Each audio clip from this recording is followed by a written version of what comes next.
Good evening student, कैसे हो आप सभी। आशा करते हैं आप सभी अच्छे होंगे। और आज का ये कहानी है आई हैव ए ड्रीम का। और आई हैव ए ड्रीम आप जानते हैं कि इंटर सेकेंड ईयर का एक चैप्टर है जिसको लिखा गया है मतलब इसको मार्टिन लूथर किंग जेआर के स्पीच से लिया गया है। यानी आई हैव ए ड्रीम के जो राइटर हैं वो कौन है? Martin Luther King JR. आप जानते हैं आई हैव ए ड्रीम एक ऐसा स्पीच है जो विश्व में बहुत ही फेमस स्पीच है और स्पीच इतिहास में बहुत बड़ा मायने रखता है।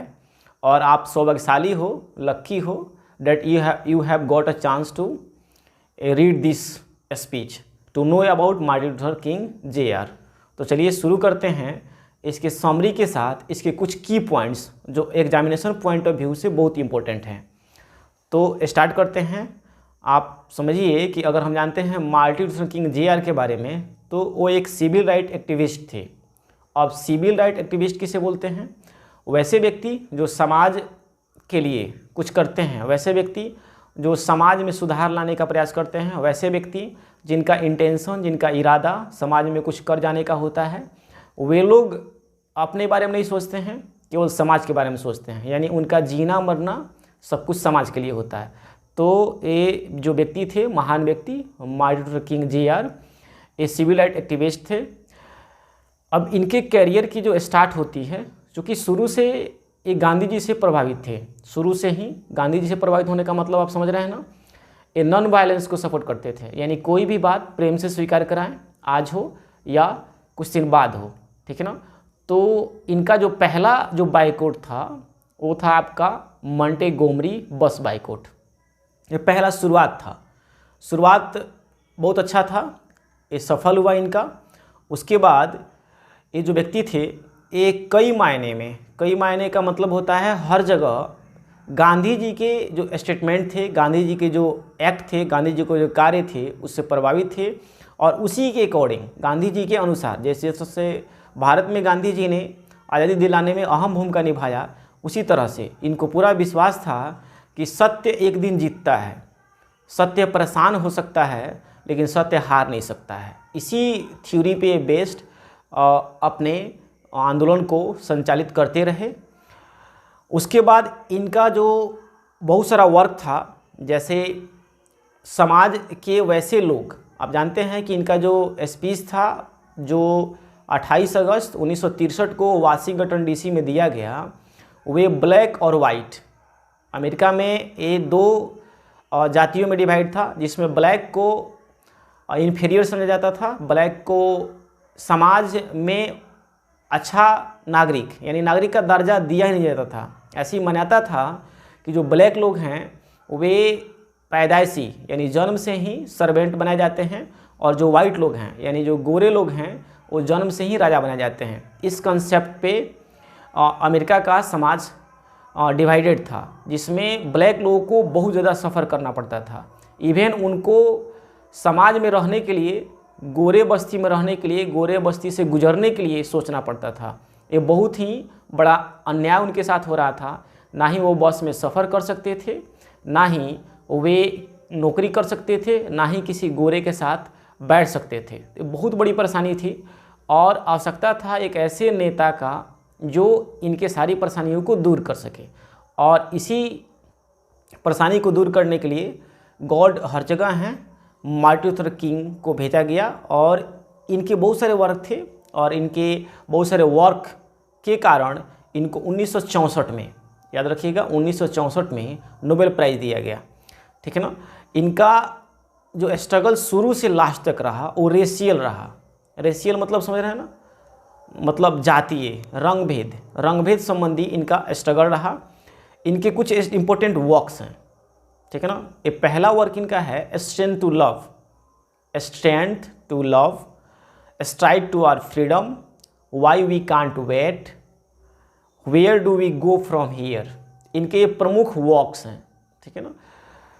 उसके बाद ये जो ड्रीम जो देखते हैं, वो ड्रीम ये देखते हैं, वो बोलते हैं कि मेरा एक सपना है, आई हैव ए ड्रीम, कि मैं पूरे अमेरिका में जो गोरे हैं काले हैं दोनों भाई बहन के समान एक साथ जिए, दोनों एक साथ स्ट्रगल करें, दोनों एक साथ किसी कार्य को करें, दोनों किसी भी कार्य को करने में अपनी सहभागिता निभाएं, तभी अमेरिका आगे जा सकता है।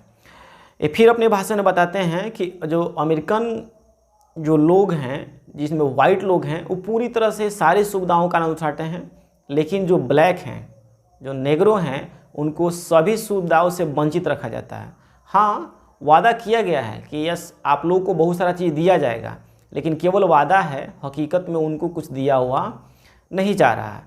ठीक है, इस तरह से सारी सुविधा हैं। और जो नेग्रो हैं, आप जानते हैं नेग्रो की जो स्थिति है, इनके द्वारा जो व्याख्या की गई है वो एपालिंग है, डरावनी है। समझिए कि नेग्रो के जिंदा रहने के लिए स्ट्रगल कर रहे हैं, जबकि दूसरे साइड जो वाइट लोग हैं वे लोग सारी सुविधाओं को, यानी 99% सुविधा उनके पास है और मात्र 1% सुविधा में नेग्रो अपना गुजर बसर कर रहे हैं। इनकी स्थिति दयनीय है। समझिए सुबह से शाम तक, फिर शाम से सुबह तक, यानी 24 घंटा 48 घंटा इनको लेबर करना पड़ता है, तब जाके इनको क्या मिलती है, 2 वक्त की रोटी मिलती है। वो भी रोटी मिल जाए ये नसीब की बात है। और इन लोग का जो स्ट्रगल है जो वो कब समाप्त होगा, मार्टिन लूथर किंग जी कहते हैं कि आप सभी को, चूँकि ये गांधी जी के भक्त थे, गांधी जी के द्वारा विचारों के प्रभावित थे, तो इन्होंने बोला कि हमें स्ट्रगल करना है, लेकिन हमें ना किसी वेपन का प्रयोग करना है, ना ही अपने फिजिकल पावर का प्रयोग करना है। जैसे आप जानते हैं गांधी जी चाहते थे कि हृदय में परिवर्तन हो, सेम वैसा ही मार्टिन लूथर किंग चाहते हैं कि मैं वाइट के साथ अपना हक लूँ, वाइट के साथ हम लोग हक लें, लेकिन हृदय में परिवर्तन के साथ, यानी वे आज़ादी मिले जो परमानेंट हो, वे आज़ादी नहीं जो डरा कर धमका कर लिया जाए। तो ये नेग्रो लोगों को समझाते हैं, ब्लैक लोगों को समझाते हैं कि आप लोग अपनी लड़ाई लड़ें, लेकिन इसमें आप किसी तरह का फिजिकल बल का प्रयोग ना करें। और अपने भाषण में ये भी कह रहे हैं कि आप लोग ये ना समझें कि आप कहाँ से आए हैं, किस तरह की स्थिति से आए हैं, छोटे छोटे घरों से आए हैं, अपना काम धाम सब छोड़कर आए हैं। मैं भूला नहीं हूँ, मुझे सब पता है, लेकिन आप सबों का एक होना, आप सबों का एक साथ यहाँ आना ये ज़रूरी है ताकि परिवर्तन किया जा सके। तो अपने भाषण में इन सबको बोलते हैं। फिर ये बोल रहे हैं कि अमेरिका का विकास संभव ही नहीं है जब तक ब्लैक और वाइट एक साथ ना आ जाए, यानी दोनों का जो डेस्टिनी है, दोनों का जो भाग्य है एक दूसरे से जुड़ा है।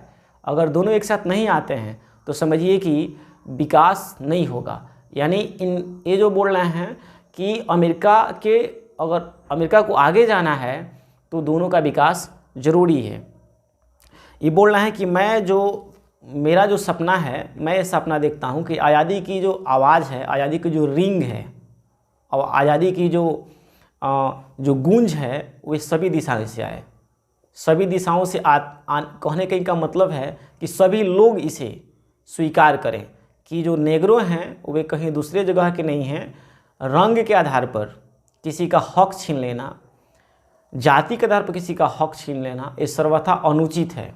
इसलिए इनका ये सपना है कि हमें आज़ादी मिले, और मेरा ये सपना है कि एक दिन जो ब्लैक और वाइट हैं एक साथ बैठें, एक साथ होटलों में खाना खाएं, एक साथ विद्यालय जाएं, एक साथ अपने सभी कार्यों को करें, तभी अमेरिका एक डेवलप नेशन हो सकता है।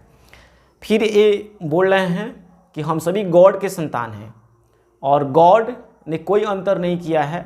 सबके शरीर की बनावट अलग हो सकती है, लेकिन जो शारीरिक जो क्रियाएं हैं वो सबकी सामान्य हैं। इसलिए किसी को रंग के आधार पर अलग करना बिल्कुल बेकार है। तो इसके कुछ की पॉइंट्स थे, ठीक है ना। और भी आपको समरी इस चैप्टर पे मिलेंगे, और भी ट्रिकी जो क्वेश्चंस हैं जो ट्रिक से आए गए हैं वो भी मिलेंगे। इसलिए आप चैनल पे बने रहिए। धन्यवाद।